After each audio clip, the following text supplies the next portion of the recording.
Assalamualaikum warahmatullahi wabarakatuh.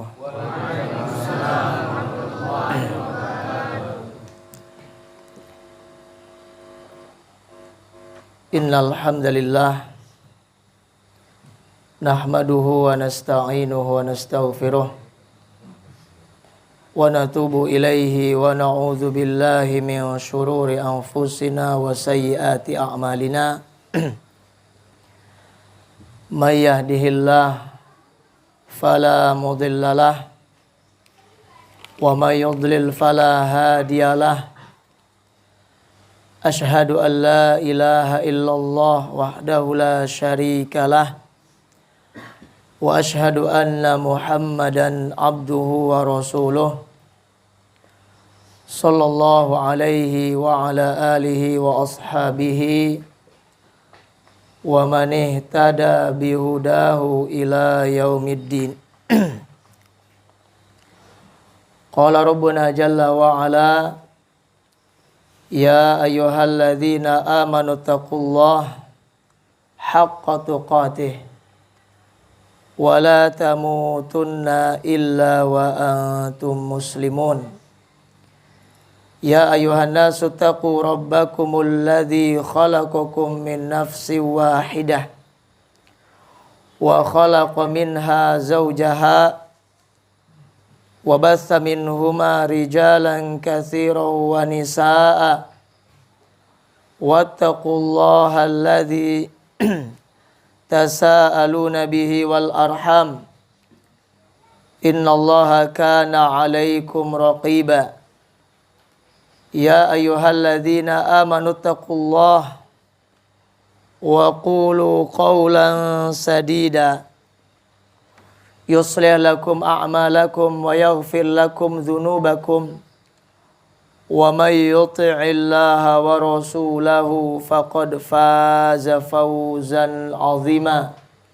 Amma ba'd, fa inna khairal hadits kalamullahi azza wa jalla wa khairal huda huda Muhammadin sallallahu alaihi wa ala alihi wasallam wa syarrul umuri muhdatsatuha fa inna kulla muhdatsatin fid dini bid'ah wa kulla bid'atin dhalalah. Kaum muslimin, jamaah hadirin, para asatidzah dan para pengurus di pesantren Sibghatul Quran, a'azzani wa azzakumullah. Semoga Allah Jalla wa Ala memuliakan kita semuanya. Pertama-tama perlu kita ingat bahwa tidak ada yang pantas dilakukan oleh seorang hamba setelah dia mendapatkan kenikmatan dari Allah kecuali dia bertahmid dan juga bersyukur kepada Allah Jalla wa'ala. Karena kita adalah makhluk yang diciptakan semuanya oleh Allah Jalla wa'ala. Dan kita adalah hamba-hamba yang tergantung dengan nikmat Allah. Tidak ada satupun nikmat yang kita rasakan, baik nikmat yang berkaitan dengan keduniaan kita, seperti kesehatan, atau nikmat yang berkaitan dengan akhirat kita, seperti dianugerahkannya kita oleh Allah Jalla wa'ala keislaman dan mau menjalankan Islam. Maka kita harus akui bahwa semua nikmat itu yang kita dapatkan, sekecil apapun nikmat tersebut, kita harus akui dan harus kita sadari itu semua adalah datangnya dari sisi Allah Azza wa Jalla. Sebagaimana hal ini diberitakan oleh Allah Jalla wa'ala di dalam Al-Quran. Kata Allah, wa ma bikum min ni'matin faminallah. Ingatlah oleh kalian bahwa tidak ada satupun nikmat, tidak ada satupun kebaikan yang kalian rasakan, kecuali itu semua adalah datangnya dari sisi Allah. Kita masih mendapatkan umur, belum dimatikan oleh Allah. Ini adalah nikmat.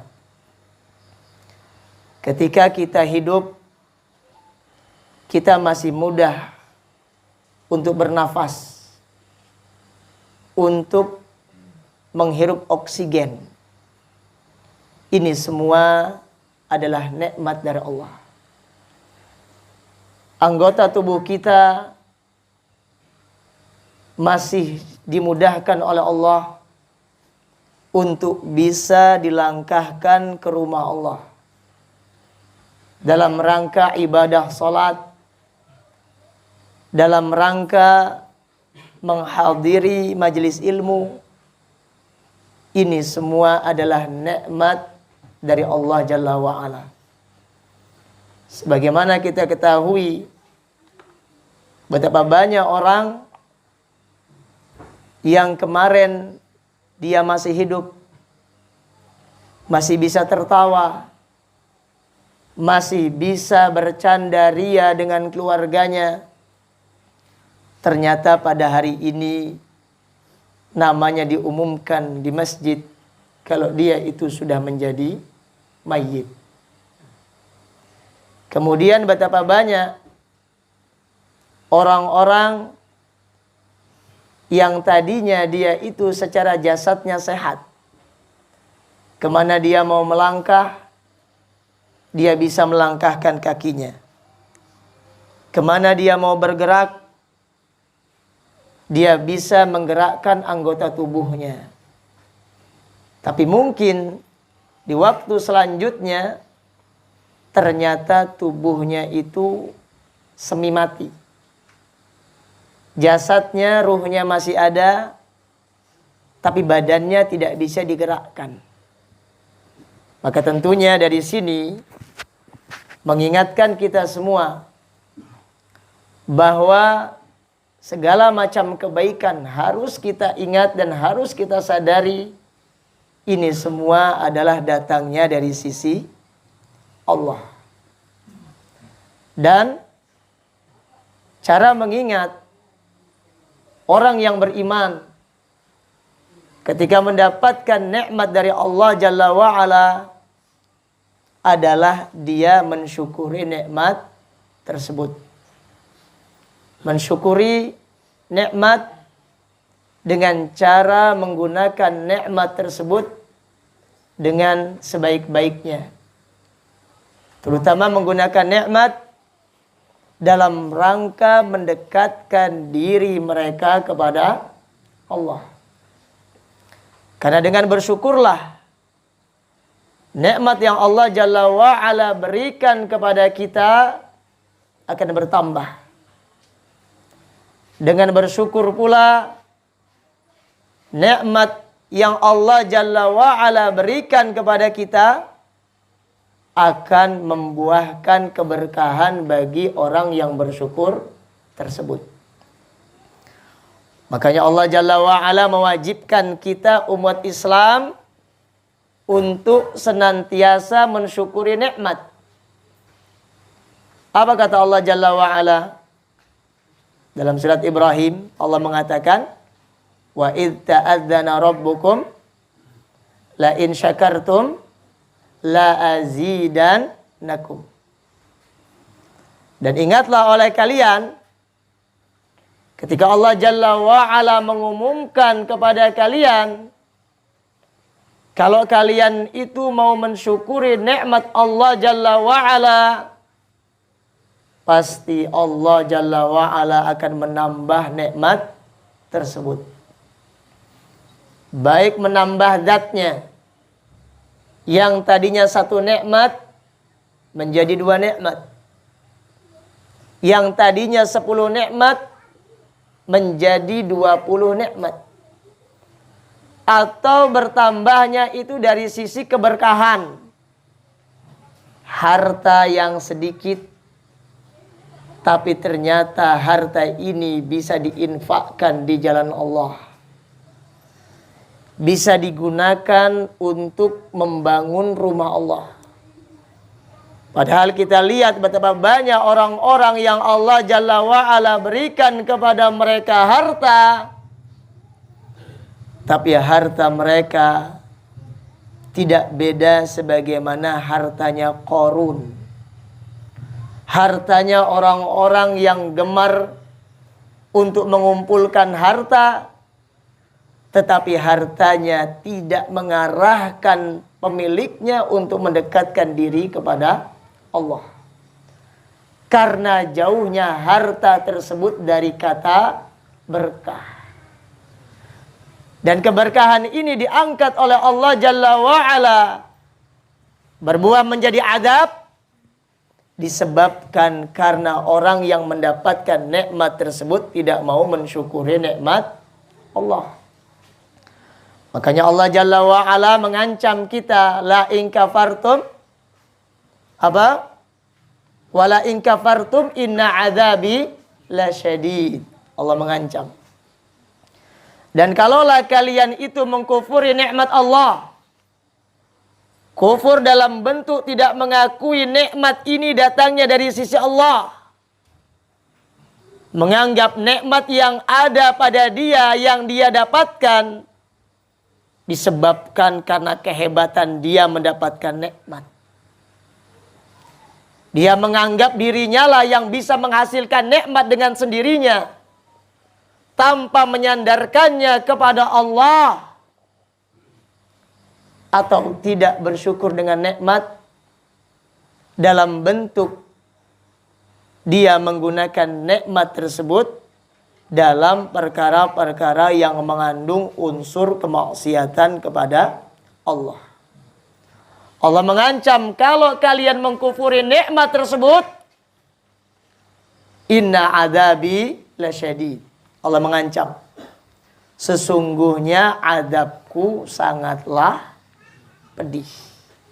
Di sini Allah Jalla wa'ala bukan cuma mengancam. Nikmat tersebut akan dicabut oleh Allah. Tapi bahkan lebih dahsyat dari itu Allah Jalla wa'ala mengancam kita dengan azab.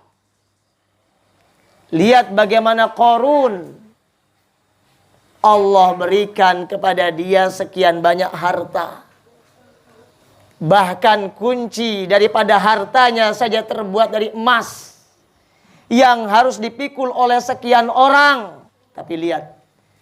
Justru karena hartanya lah si Qarun ini diadab oleh Allah Jalla wa'ala.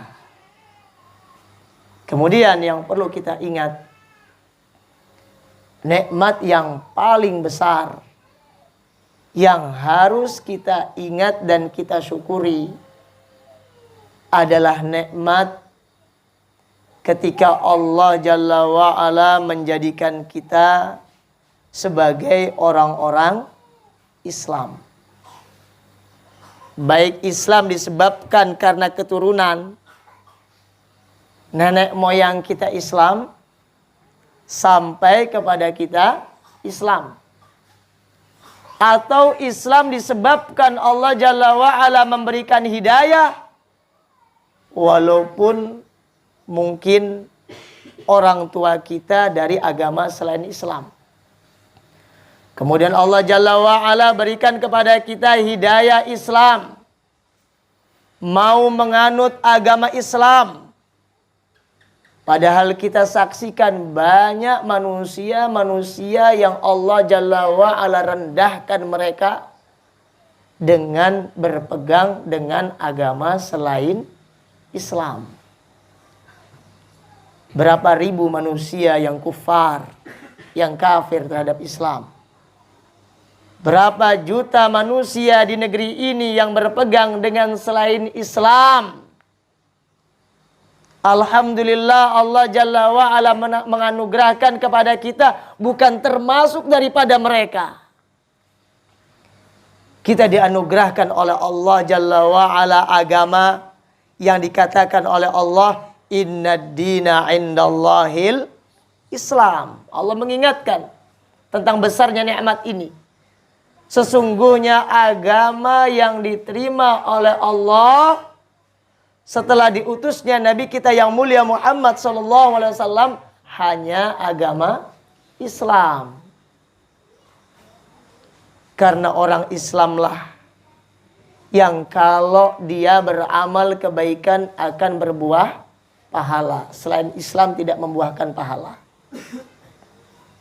Allah Jalla wa'ala mengatakan, wa may yabtaghi ghairal islami dinan falai yuqbala minhu wa huwa fil akhirati minal khasirin. Kata Allah Jalla wa'ala, barang siapa yang menganut atau mencari agama selain Islam, maka sebesar apapun amalan kebaikan yang dia lakukan di dunia, wa huwa fil akhirati minal khasirin, nanti dia di akhirat termasuk daripada orang yang merugi. Karena syarat sahnya amalan soleh yang utama adalah keislaman. Sekarang Allah Jalla wa'ala sudah menunjukkan kepada kita nikmat yang besar. Nikmat yang dengannya setiap amalan kebaikan kita akan dibalas oleh Allah Jalla wa'ala dengan kebaikan pula. Maka benar-benar nikmat ini harus kita syukuri kepada Allah Jalla wa'ala. Tetapi bersyukur kepada nikmat Islam ini, banyak bahkan dari kaum muslimin sendiri nggak paham tentang bagaimana sih bersyukur dengan nikmat Islam. Kebanyakan dari mereka menganggap bersyukur terhadap nikmat Islam ini cukup dengan lisannya masih mengucapkan syahadat asyhadu alla ilaha illallah wa asyhadu anna muhammadan rasulullah. Kemudian memasukkan kata Islam kepada kolom KTP, agama Islam. Tetapi kemudian meninggalkan dari belajar Islam. Syahadat la ilaha illallah adalah syahadat yang agung. Syahadat yang menjadi kunci untuk masuknya seorang hamba ke dalam surga. Kalau dia faham tentang makna la ilaha illallah. Dan kalau dia mengamalkan tentang makna la ilaha illallah. Kalau dia mengilmui tentang makna yang benar terhadap kalimat la ilaha illallah. Nabi kita yang mulia Muhammad SAW bersabda, kata Rasulullah, man qala la ilaha illallah mukhlisan dakhalal jannah.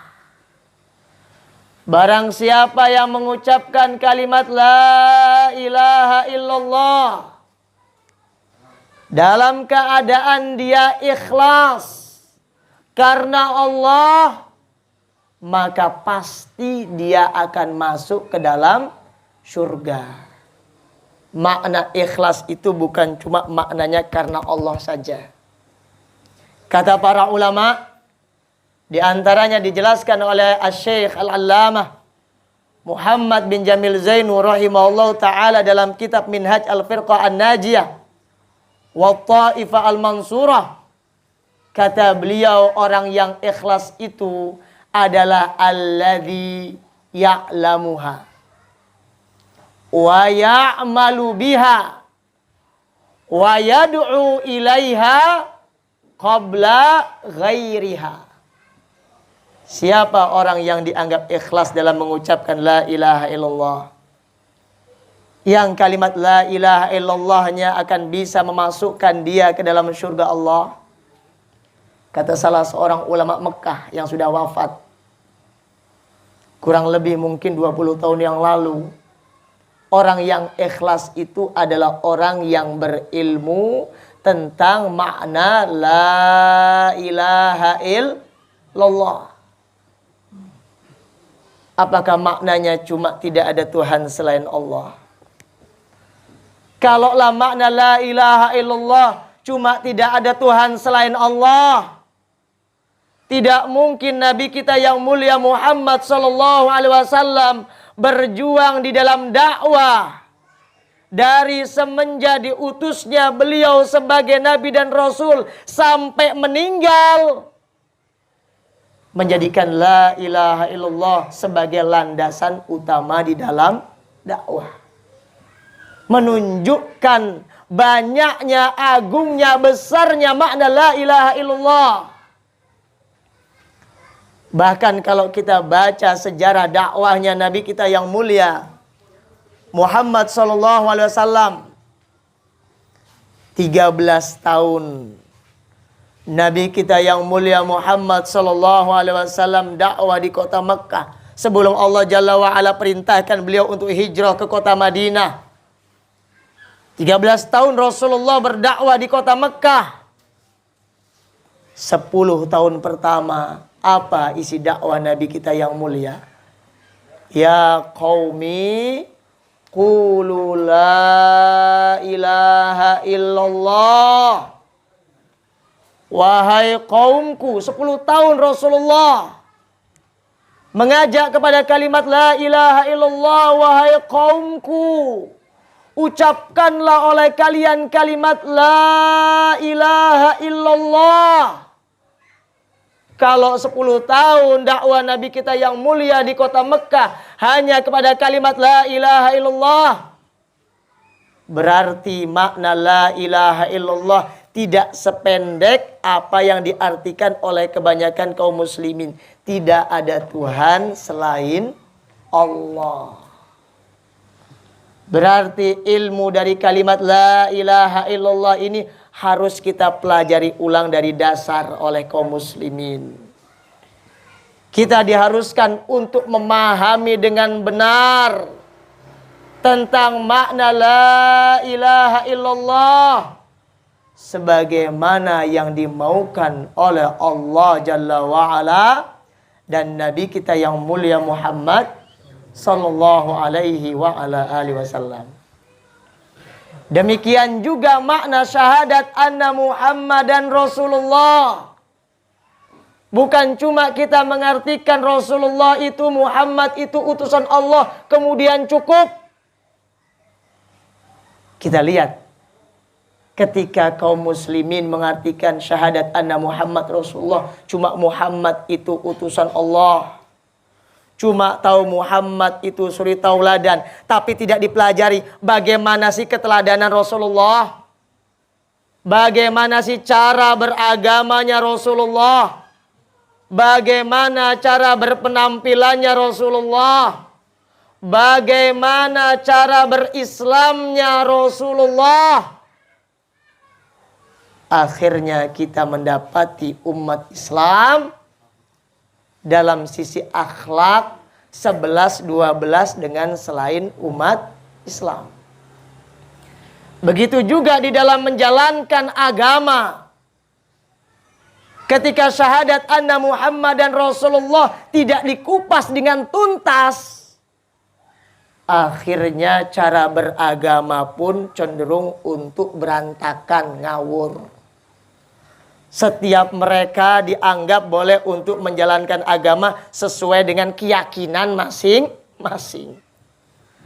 Padahal Islam ini adalah agama yang jelas, agama yang terang. Mana yang halal telah dijelaskan oleh Alkitab wa Sunnah. Mana yang haram telah dijelaskan oleh Al-Quran dan As-Sunnah. Mana jalan yang diridhai oleh Allah, cara beragama yang benar telah dijelaskan oleh Allah. Mana jalan-jalan yang menyimpang telah dijelaskan oleh Allah dan Rasul Muhammad sallallahu alaihi wa ala alihi wasallam. Sampai Nabi kita yang mulia Muhammad sallallahu alaihi wasallam menjelaskan tentang terang benderangnya ajaran Islam. Kata Nabi kita yang mulia Muhammad sallallahu alaihi wasallam, taraktukum 'alal bayda lailuha kanahariha la yazighu anha illa halik. Kata Nabi, aku telah meninggalkan kalian wahai umat Islam di atas agama yang sangat jelas. Saking jelas ajarannya itu, kata Rasulullah, lailuha kanahariha, di dalam Islam saking jelasnya ajaran yang ada dalam Islam, malamnya itu seperti siangnya. Malam tanpa lampu, kita mungkin tidak akan bisa membedakan mana tongkat, mana ular kobra. Iya enggak? Setiap yang berdiri seperti ini dipegang dikira tongkat karena gelap. Tapi kalau di siang hari, kecuali matanya sakit, ya, matanya rabun atau buta. Kalau matanya itu normal, dia akan bisa membedakan mana ular, mana tongkat. Dia akan mengetahui mana jalan yang di depannya ada lubang dan mana jalan yang bisa dipijak karena datarnya. Islam ajarannya demikian. Setiap ajaran Islam, kenapa dikatakan terang dan jelas? Karena Islam yang sebenarnya itu, amalan yang sebenarnya itu, kalau memang amalan yang bisa mendekatkan diri kita kepada surga Allah, pasti ada dalil yang jelas. Pasti ada petunjuk yang sangat terang. Apa dalil dan petunjuk yang sangat terang di dalam Islam? Al-Quran dan Al-Hadis. Karena dua perkara inilah yang kalau kita mengilmui dua perkara ini, agama sebagaimana sifatnya disebutkan oleh Nabi tadi, mau malam seperti siang. Mau banyak berbagai macam perkara-perkara yang berbahaya, tahu ini berbahaya. Ini ular, ini lobang, ini jurang, ini kesesatan, ini amalan yang akan menghantarkan kita kepada neraka. Makanya Nabi kita yang mulia Muhammad SAW mengatakan, taraktukum syai'aini lan tadillu ma in tamassaktum bihima, kitab Allah wa sunnata rasulih. Aku telah meninggalkan bagi kalian dua perkara yang kalian itu lan tadillu ba'dahuma, kata Nabi. Yang kalian itu selama-lamanya tidak akan tersesat, tidak akan menyimpang. Tidak akan kalian mengikuti jalan-jalan menuju neraka kalau kalian mau berpegang teguh dengan keduanya. Kalau berpegang teguh berarti harus berilmu tentang keduanya. Apa dua perkara tersebut? Kitab Allah wa sunnata rasulih. Al-Quran, kitabullah, ucapan Allah Jalla wa'ala yang kata Allah fihi hudan wa shifa. Dzalikal kitabu la raiba fihi hudan lil muttaqin. Al-Quran itu isinya semuanya petunjuk. Begitu juga sunnah Nabi SAW yang kedua, wa sunnati, dan sunnahku. Dan cara beragamaku yang benar, yang telah aku jelaskan di dalam hadis-hadis yang sahih. Kalau kalian mau beragama, berpegang dengan keduanya, Nabi menjamin lan tadillu ba'dahuma. Selama-lamanya kalian tidak akan tersesat. Jalan kesesatan itu banyak. Jalan menuju Allah cuma satu, yaitu jalan yang senantiasa kita pinta di dalam sholat kita. Yang sholat sehari semalam minimalnya 17 rakaat, berarti dia meminta kepada Allah minimalnya setiap hari 17 kali. agar ditunjukkan kepada dia jalan yang lurus. Satu-satunya jalan yang lurus. Apa doa kita? Ihdinas siratal mustaqim. Bapak-bapak 17 kali enggak minimalnya? Atau ada yang hanya 5 kali? Berarti hanya sholat maghrib dan sholat subuh. Tapi mudah-mudahan yang hadir di sini minimal semuanya 17 kali. Ihdinas siratal mustaqim. Kita meminta kepada Allah, ya Allah, tunjukilah kepada kami jalan yang lurus. Jalan siapa sih yang lurus? Jalan kiai belum tentu lurus. Karena kiai ada yang lurus, ada yang bengkok, dan ada yang patah-patah. Jalan kebanyakan orang belum tentu lurus.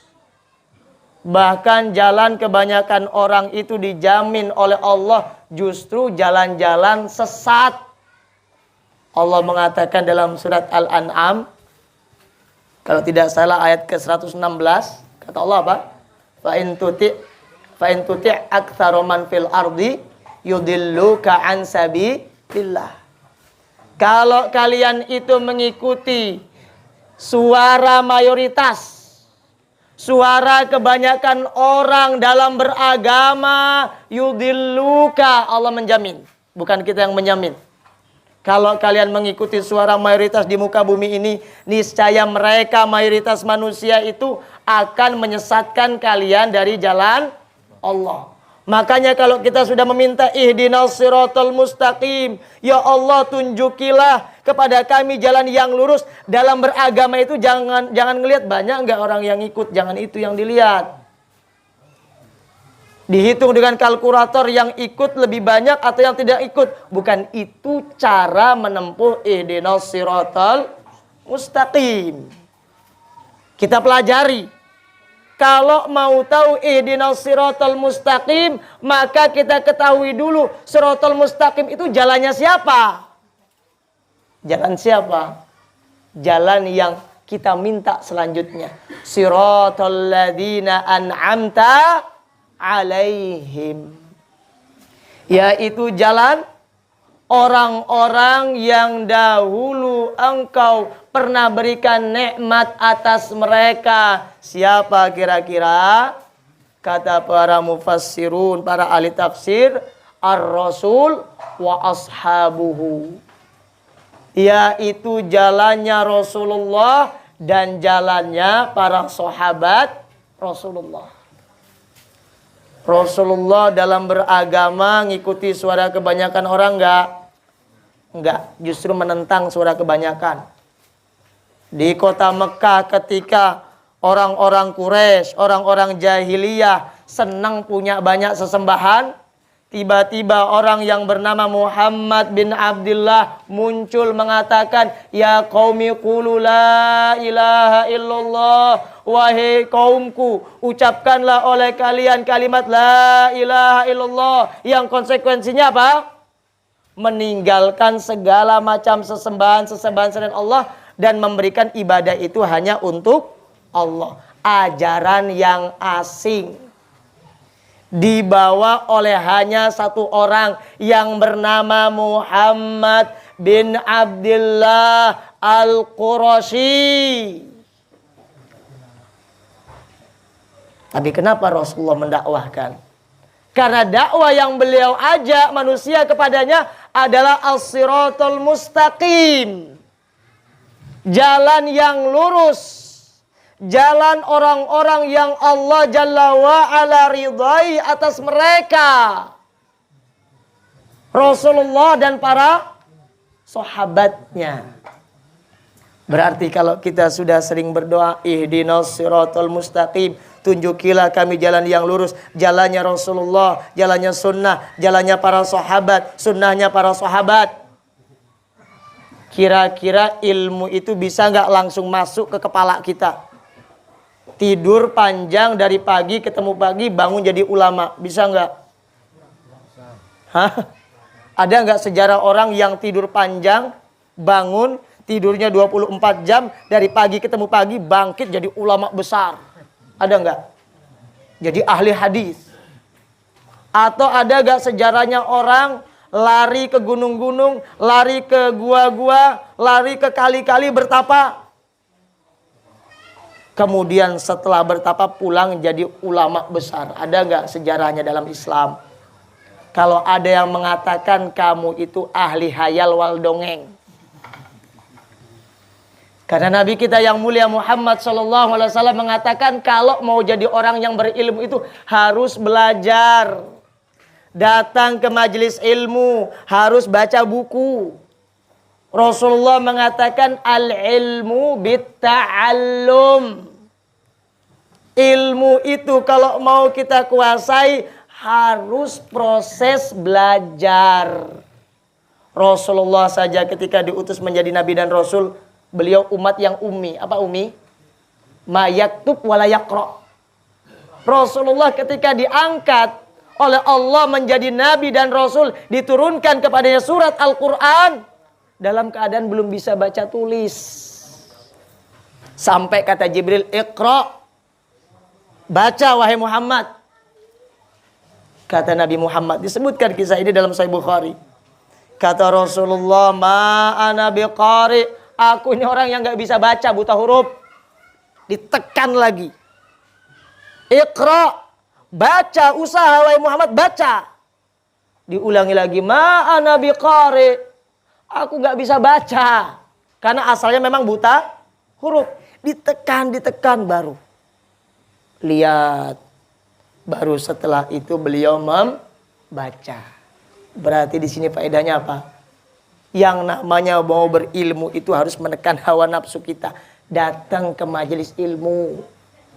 Setiap ada majelis ilmu, coba hilangkan lumpuh kaki. Kadang orang nggak lumpuh, biasanya jadi semi lumpuh. Ya nggak? Kalau jalan ke gunung-gunung mampu. Sampai ada istilah apa itu? Manusia penjelajah alam itu. Ya nggak? Jalan kaki Gunung Semeru sekian kilo mampu. Ya. Padahal jalan-jalan yang dilewati itu berpotensi untuk mati kalau jatuh. Melaut sekian hari mampu. Kakinya kuat. Gak kenal yang namanya rematik. Tapi coba kalau pas yang diumumkan majelis ilmu, yang sehat tiba-tiba merasa rematik. Ya, yang tadinya katanya tukang maraton pun tiba-tiba katanya oh, kaki gak mampu. Inilah hidayah dari Allah. Dia gak sadar Islam itu mewajibkan untuk belajar, dan belajar thalabul ilmi faridatun ala kulli muslim. Islam mengharuskan kita untuk belajar agama. Karena kita diperintahkan oleh Allah. Sering dengar gak dalam khutbah Jumat? Setiap Jumat diingatkan. Ittaqullah. Ya ayyuhalladzina amanu taqullah. Wahai orang-orang yang beriman, bertakwalah kalian semua kepada Allah. Sering dengar kata takwa tapi nggak paham arti takwa, sehingga dari Jumat ke Jumat ya seperti itulah.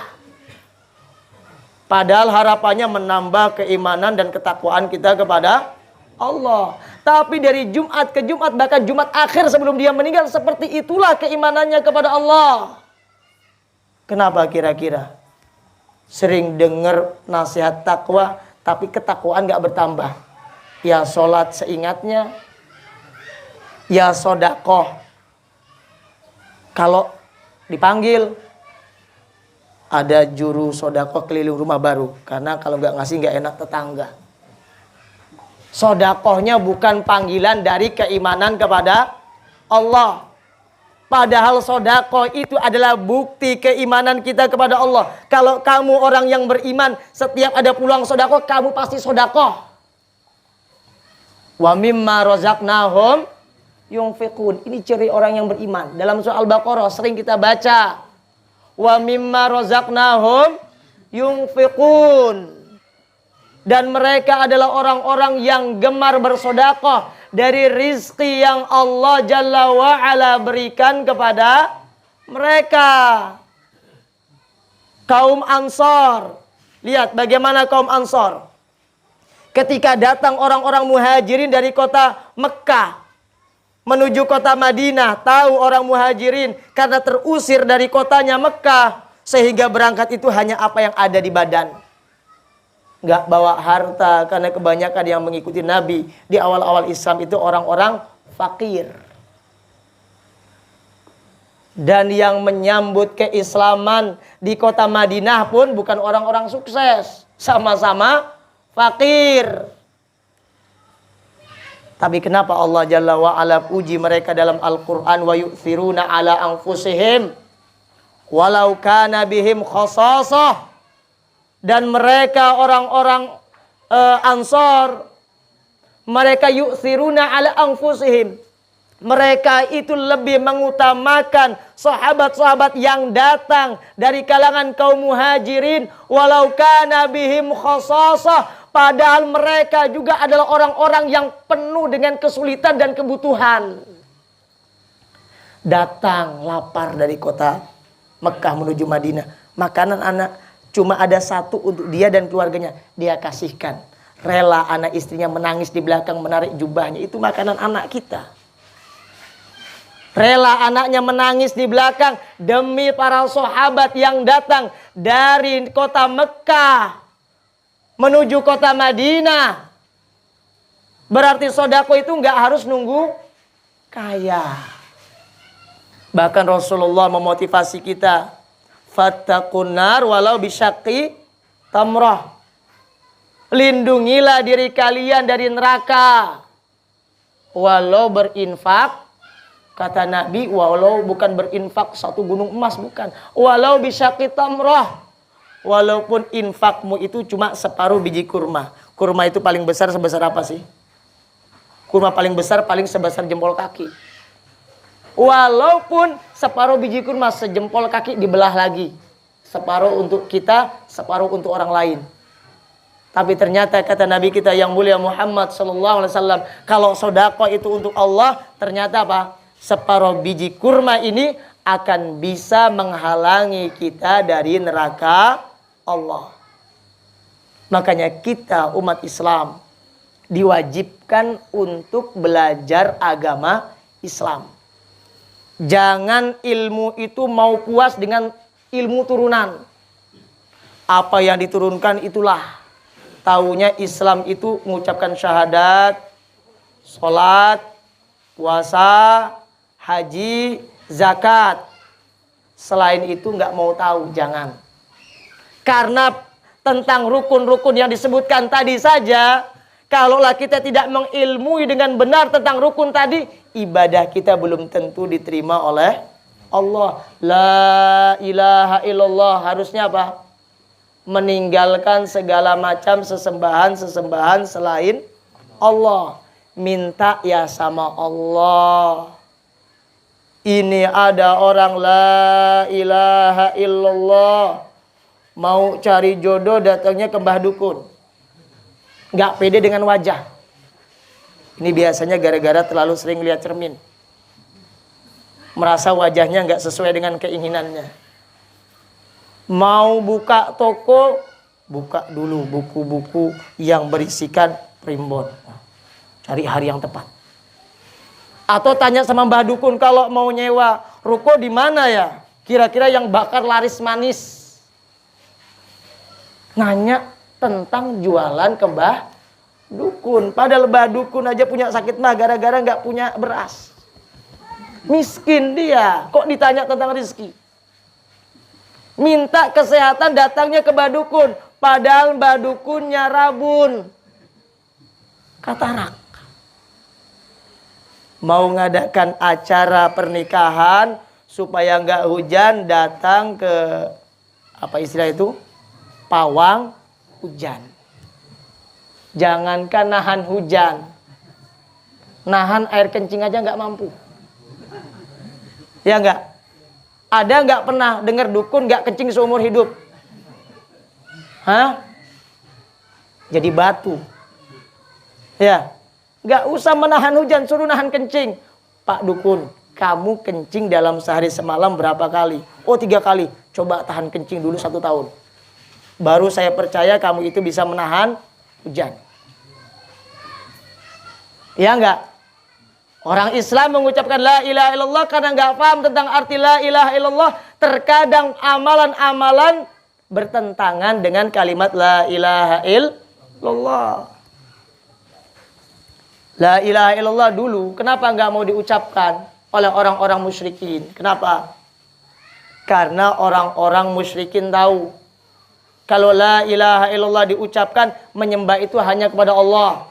Doa kepada Allah, sesembahan untuk Allah, tawaf untuk Allah, minta rizki kepada Allah, minta kesembuhan kepada Allah. Makanya mereka enggak mau mengucapkan la ilaha illallah. Ketika qila lahum la ilaha illallah, ketika Rasulullah mengatakan kepada mereka, ucapkan oleh kalian kalimat la ilaha illallah, mereka bersombong enggak mau sambil mengatakan aja'alal alihata ilahan wahida inna hadza la syai'un ujab, kata mereka. Ini Muhammad datang nyuruh kita mengucapkan la ilaha illallah, berarti dia mau menjadikan sasaran sesembahan itu cuma satu saja, yaitu Allah. Makanya mereka enggak mengucapkan. Berarti makna yang benar tentang la ilaha illallah sebagaimana yang dijelaskan oleh para ulama, yaitu la ma'buda bihaqqin illallah. Tidak ada sesembahan yang hak, tidak ada sesembahan yang layak untuk diibadahi kecuali Allah. Makanya dari sini faedah penting setiap kita umat Islam, baik yang muda ataupun yang tua, jangan ada istilah terlambat Ustadz, rambut saya udah memutih, gak memungkinkan lagi untuk faqih, untuk faham betul tentang agama. Siapa bilang? Abu Bakar As-Siddiq, manusia yang terbaik setelah para nabi dan rasul. Beliau masuk Islam ketika dia sudah tua renta, rambutnya sudah banyak putih. Tapi ternyata beliau dijadikan oleh Allah Jalla wa'ala sebagai manusia terbaik di dalam Islam setelah Nabi kita yang mulia Muhammad sallallahu alaihi wasallam. Beliau adalah orang yang paling berilmu setelah Nabi kita yang mulia Muhammad sallallahu alaihi wasallam. Makanya hilangkan syubhat. Apa itu syubhat? Kerancuan pemahaman dalam agama. Biasanya sebagian orang tua itu kena syubhatnya syaitan. Kalau sudah tua Ustadz, otak gak mampu katanya. Sudah tumpul. Karat-karat itu sudah banyak Ustadz. Enggak. Kalau kita itu mau belajar sungguh-sungguh tentang Al-Quran, baik cara baca Al-Quran seperti belajar tajwid, tahsin, atau kita mau mempelajari tafsir tentang Al-Quran, kalau kita sungguh-sungguh, ikhlas karena Allah, berusaha semaksimal mungkin, Allah menjamin di dalam Al-Quran. Percaya nggak kita dengan jaminan Allah? Walaqad yassarnal Qur'ana lidzikri. Tinggal Allah tantang fahal mim muddakir. Dan sungguh kami, kata Allah, telah mudahkan kalian untuk belajar Al-Quran. Belajar Al-Quran itu gampang. Mau anak yang baru balik atau kakek-kakek yang belum pikun, Allah mudahkan. Tinggal kalian fahal mim muddakir. Tinggal kitanya, ada gak di antara kalian yang mau berusaha untuk mengambil pelajaran dari Al-Quran? Tinggal kitanya, mau gak berusaha belajar? Ya, makanya saya ingatkan pada majelis kita di malam hari ini, coba mulai hari ini bangkitkan semangat untuk belajar agama. Terutama ilmu yang paling wajib di dalam Islam, yaitu ilmu yang mengenalkan tentang atau yang menjelaskan tentang makna la ilaha illallah wa anna Muhammadan Rasulullah. Ilmu tentang tauhid, ilmu tentang akidah, ilmu yang menjadi tujuan kita diciptakan oleh Allah. Apa tujuan kita diciptakan oleh Allah? Wa ma khalaqtul jinna wal insa illa liya'budun. Sering dengar nggak ayat ini? Sering. Kata Allah, dan aku tidak, wa ma khalaqtul jinna, dan tidaklah aku menciptakan jin dan manusia kecuali tujuannya agar liya'budun. Apa arti liya'budun? Bukan cuma ibadah, tapi sasarannya kuburan. Bukan cuma ibadah, tapi sasarannya syaitan. Tidak. Tapi kata para sahabat, makna liya'budun dalam ayat ini langsung ditafsirkan oleh sahabat yang mulia Abdullah bin Abbas. Khadimnya Rasulullah, pembantunya Rasulullah, sekaligus keluarganya Rasulullah. Seorang sahabat yang dikenal ahli dalam bidang tafsir. Beliau mengatakan makna liya'budun di dalam ayat ini ay liyuwahhiduni. Tidaklah aku menciptakan jin dan manusia kecuali agar mereka semua mentauhidkan Allah. Jadi tauhid tujuan utama kita diciptakan. Berarti ilmu tentang tauhid adalah ilmu yang paling wajib untuk kita pelajari. Karena la ilaha illallah kalau kita jaga dengan baik, walaupun mungkin ada kekurangan-kekurangan kita, masih ada kemaksiatan, maka insya Allah kalimat la ilaha illallah ini yang akan menjadi pembela bagi kita di hadapan Allah dan bisa menjadi penghapus dosa-dosa kita dalam bentuk kemaksiatan kepada Allah. Sebaliknya, kalau tauhid kita rusak, hobi berdukun, hobi nyajen, ngasih sajen kepada bangsa jin, walaupun akhlak kita baik, tetangga kiri kanan depan belakang atas bawah nggak pernah tersakiti dengan ucapan kita, harta kita keluarkan membantu manusia dalam kebaikan, tapi kalau Islamnya nggak benar, tauhidnya rusak, apa kata Allah? Walau asyraku la habita anhum ma kanu ya'malun. Kalau Allah mereka melakukan kesyirikan kepada Allah, maka seluruh amalan mereka akan dianggap batal oleh Allah. Makanya bangkitkan, kita sebagai umat Islam bangkitkan semangat belajar agama. Sekarang masyarakat di sekitar pondok ini telah Allah Jalla wa'ala anugerahkan pondok. Manfaatkan semaksimal mungkin belajar agama Allah, belajar Al-Quran dengan benar, dan tumbuhkan semangat saling tolong-menolong untuk menghidupkan, memakmurkan, dan menolong pondok ini dengan izin Allah Jalla wa'ala. Ya, mudah-mudahan tausiah saya yang singkat ini, gak lama ya, mudah-mudahan bermanfaat untuk kita semuanya, baik saya yang berbicara atau kaum muslimin dan muslimat yang mendengarkan ceramah saya ini, ya. Wallahu taala a'lam.